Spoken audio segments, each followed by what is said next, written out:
that, but it takes a lot of work to be a power couple.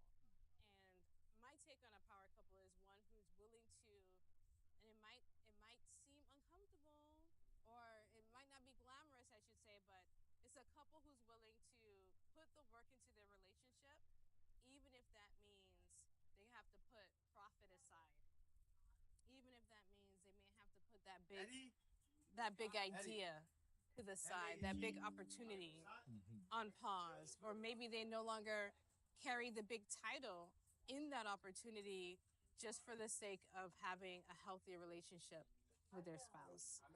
And it's unpopular because we want to be busy, we want to be all over the place and in the limelight, but that's just my take on it. What are your thoughts? Okay, good. Am I You're good. good? Am I good? I hope I'm good.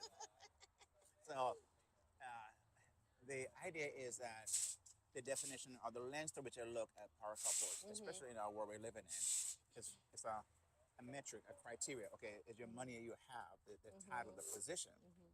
But I believe power couples are those who leave a legacy, those who are making an impact where it truly is lasting. It's not just for them acquiring stuff and building quote an empire, even though I have nothing against that.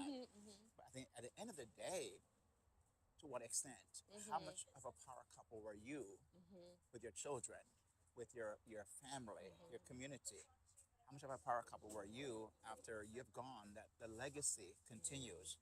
Not just the wealth, but your name is remembered because you made a difference and impacted a community. That's how I look at a power couple. But how do you do that, right? Is that a challenge, I think. Yeah. And how you do that, like you said, with your family. I've seen on both spectrums. I've seen some couples who they're now in retirement. Their children love them. They admire them. They have great memories of their childhood. And then you have others who are rich and wealthy, and their kids despise the business. They don't even want to support that Yeah. business because of the sacrifice that was done. It's like it's considered as that's the person who took my parent away. Yeah. Yeah. And if as a parent, if you're not willing to acknowledge that, to apologize if that happens, then that legacy you're talking about is not going to Yeah. exist. That business that you work so hard for the purpose of the family doesn't want.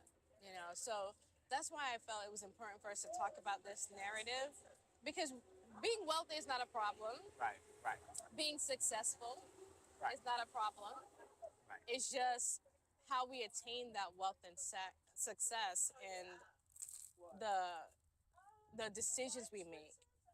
And even if we make bad decisions, our willingness to own it and apologize can make a world of difference. So the first part, something that comes up a lot with couples that I've encountered, where they started the relationship, both of them have great skills, and they launch a business, but one person takes the business way, like, they invest so much time in the business, they neglect the relationship. And, my husband and I, we have this conversation all the time. So it's like, it's an ongoing conversation where, okay, business is good, we're good. And then when we run into hiccups, it's like, okay, what do we do? Yeah. Yeah. But this particular couple I'm talking about, I won't define which one mentioned it, but the bottom line was, for that person, when the business is not successful, they automatically say the marriage is not Right. successful. Right. Yeah. And that's the part where, to me, I'm like, so this went from vows to business contract. Yeah. Yeah. No. It's from a marriage relationship to a business partnership. And if you put more emphasis on the business partnership than you do your marriage, it's not healthy, you know? So how do you separate the two? How do you separate if you have a disagreement in business? Like, how do you separate the love part of it? Do you, like, is it something, I know it's not easy. I've been there, we do that, The challenge. but Yeah. how do you get to a point where, like, I love you more than the business? How do we separate both worlds when it's intertwined. I think it's an ongoing conversation that people have had about this, like you described. Because I think what happened is that there are requirements on both. The work requirement, the investment, the time, the effort. It's demanding on both, right? And you hear this term many times, work-life balance, right? How do you strike a work-life balance? Because it's an ongoing conversation. And then I'm not sure that really exists because I think it's all it's subjective. So every family have a different core values, different ideals, different things that they're aspiring for. So I don't think that one size fits all.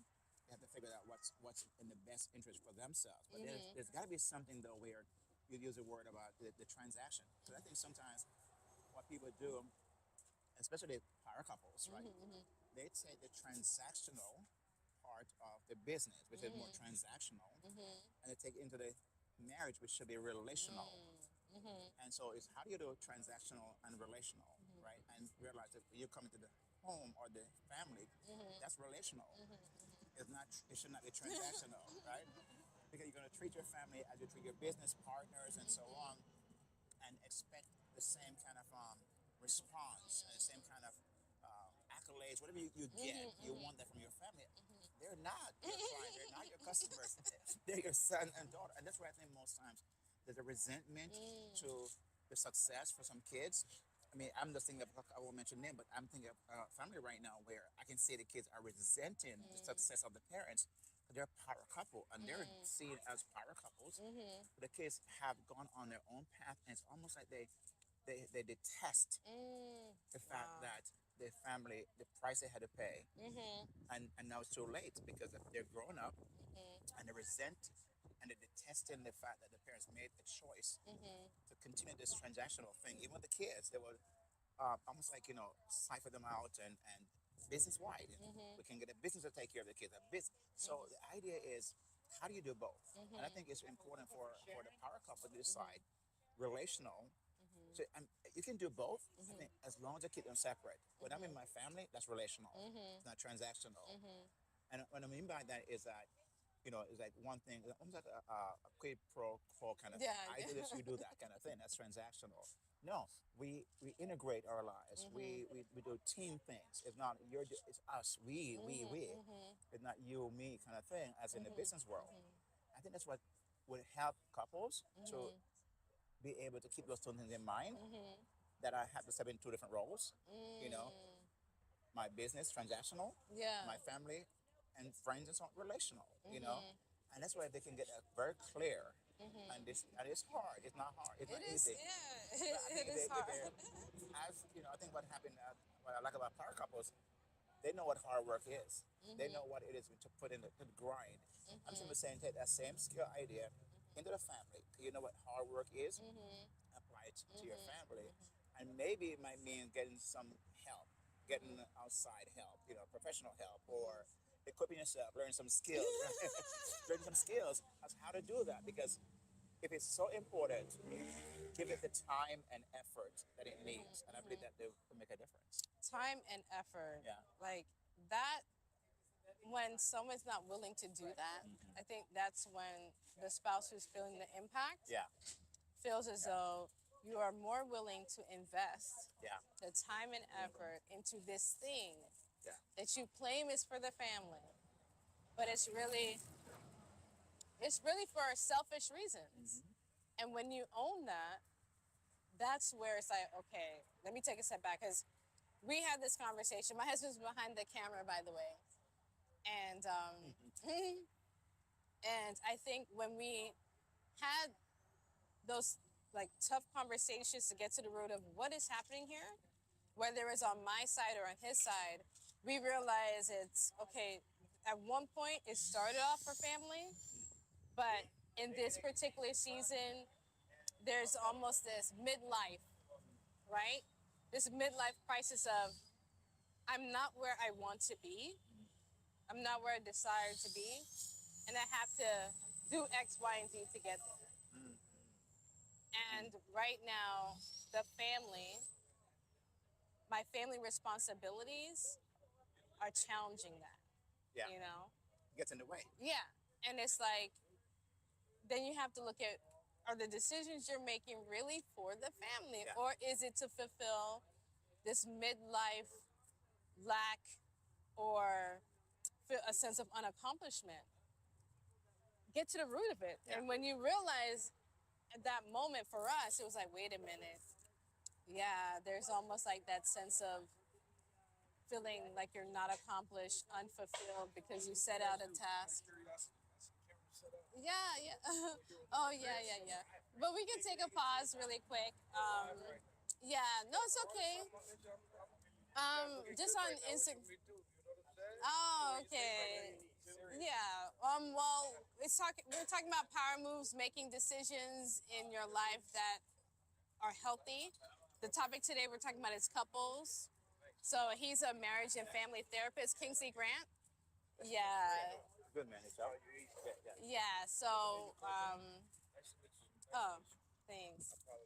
Yeah. No, it's okay. So. Yeah, so really we're just talking about healthy ways to maintain your marriage without sacrificing your love relationship for your business, you know, because sometimes people build a business and say, hey, you know what, I'm grinding for the family, but then you lose sight of your family and the healthiness of the relationship. So, yeah. So. Oh, you're welcome. All right, take care. Thank you. So, yeah. When you were talking, I was thinking there is, I think sometimes what happens, there's two different viewpoints sometimes, right? Because there is hers and his. Mm-hmm. Because I think there is Oh. women are more relational. Mm-hmm. Because her thing is, if the relationship is not succeeding, nothing else is succeeding, right? He gets his identity by what he does, and so he looks at, well, if my business is succeeding, I'm not succeeding, I'm failing, and so as a man, failure is not something we like to either admit or even we don't even entertain that thought into our in our mind, because why? That's what kind of defines us. So I think what happened in the power couple, that conversation can go south if we don't necessarily look behind and say, okay, you know what, maybe what is important for the wife, and it should not be important for the man, but it's more important for her, for the family and the relationship. He decide, well, in his mind, it's also family what he's doing. I'm working for the family, like I said earlier, and it's so hard sometimes to transition. And I think from us guys, we have to work a bit harder. Okay, it doesn't come natural. We're not nurturing by instinct, right? We're not that kind, and so I think that's where sometimes that conflict arises, because he doesn't see what he's doing as wrong per se, and she may see that as right. He may see that's right, but she said no, but look at our family, right? Yeah, So it's hard. Hard. It's really hard. And the point that you just brought up, that's the battle that my husband and I that we went through. Yeah. And it resurfaces every few years or so. But that was like one of our hardest conversations, where in his eyes, it's like, everything I'm doing is for the family. Yeah. So what on earth are you talking about? And Yeah. I'm like, you're not spending time with the family. Yeah. And it's like, what do you mean? So it's like, both of us have our viewpoint, and it wasn't coming across. So like, we literally just kept going back and like back and forth, back and forth, back and forth. And it all boils down to the time. So when I see that, you know what? He's able to schedule these events. He's able to book stuff. He's able to do all these things. You're telling me you can't do the same thing in the home? I'm so confused.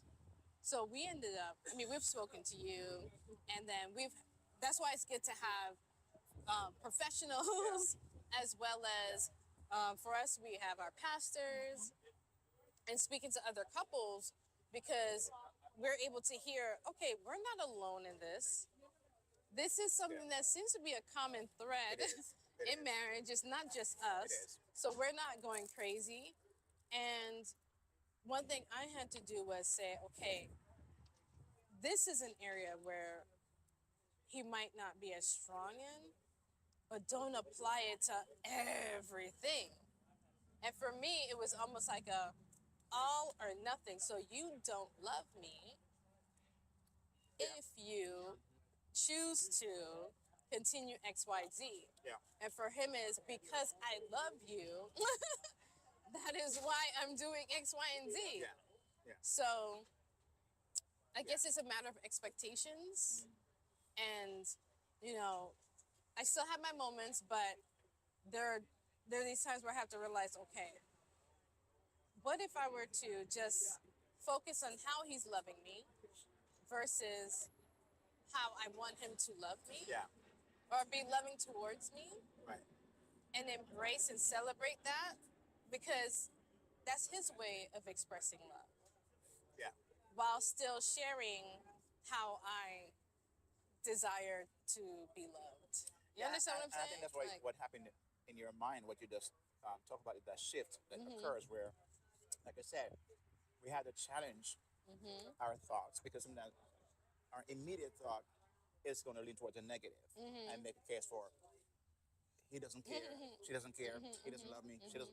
And the fact is, we have to pause and ask a question: how accurate is that statement that's now being formed? That my emotions created, how accurate is that? And 100% chance is not accurate, right? Some of it is, but not all of it is. But our brain doesn't hear the some; they hear all. You know, you're Yeah. not, you don't, right? You never, right? You always, yeah, kind of thing. Yeah.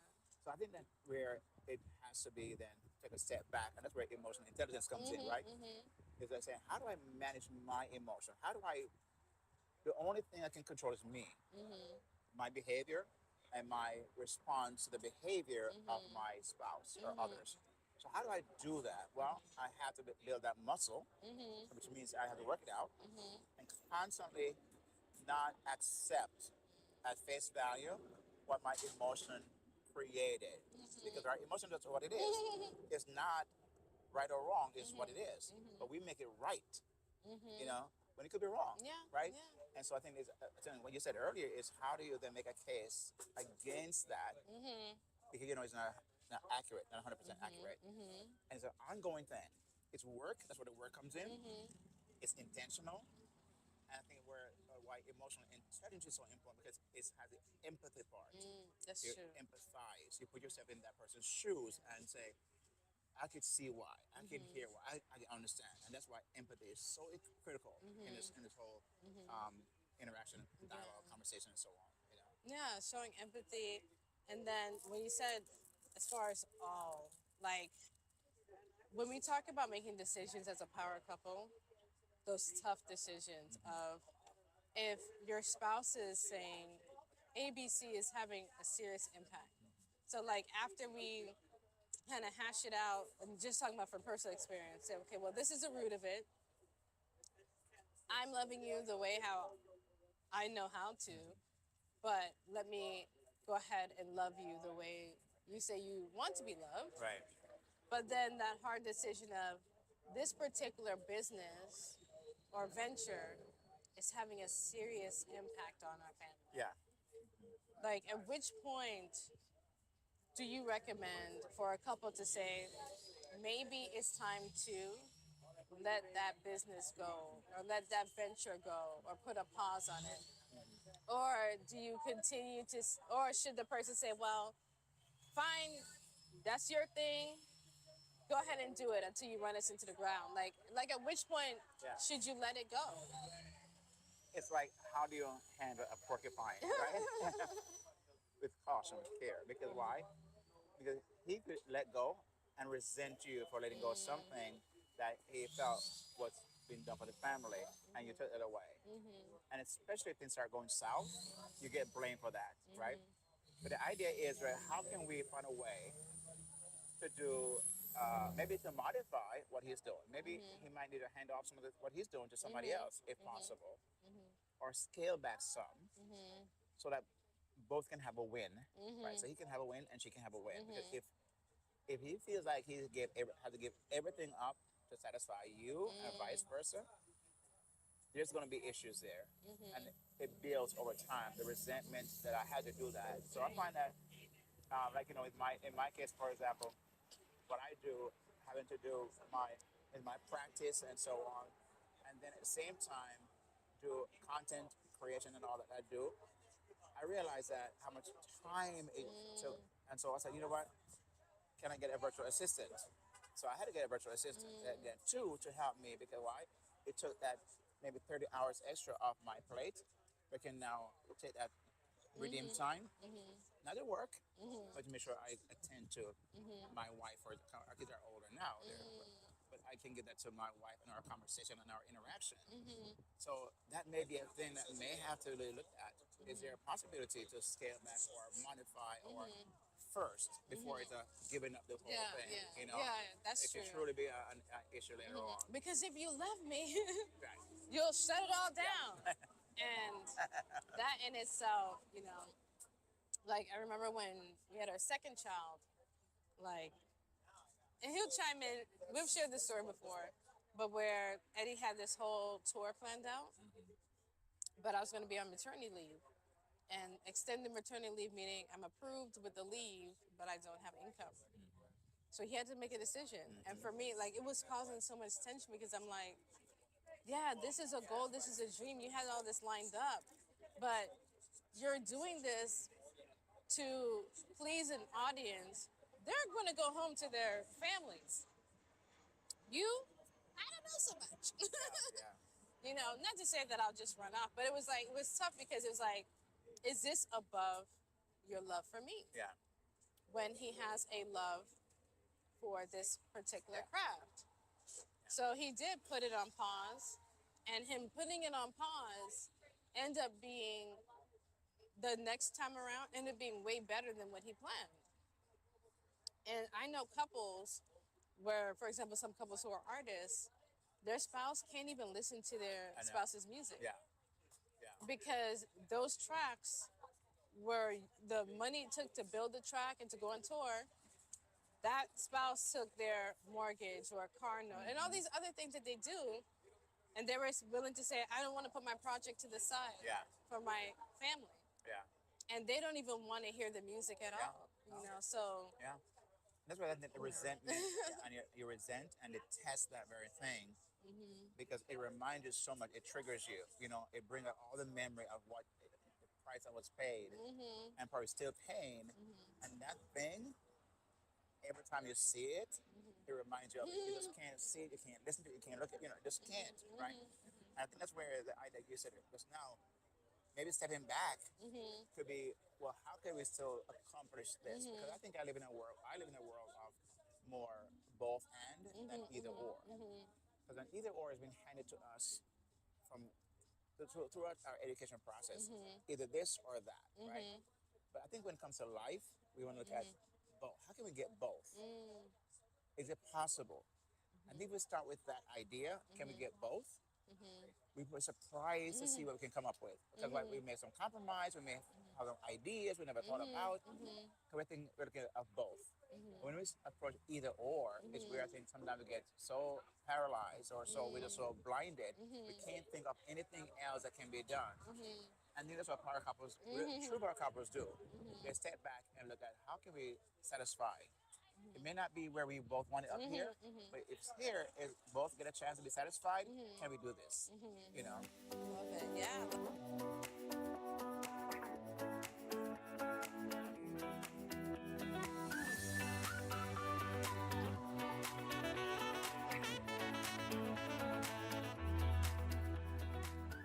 All right, well, we have the team here for the Situation Lounge. We're in South Florida. Beautiful day. Take a look at the beach.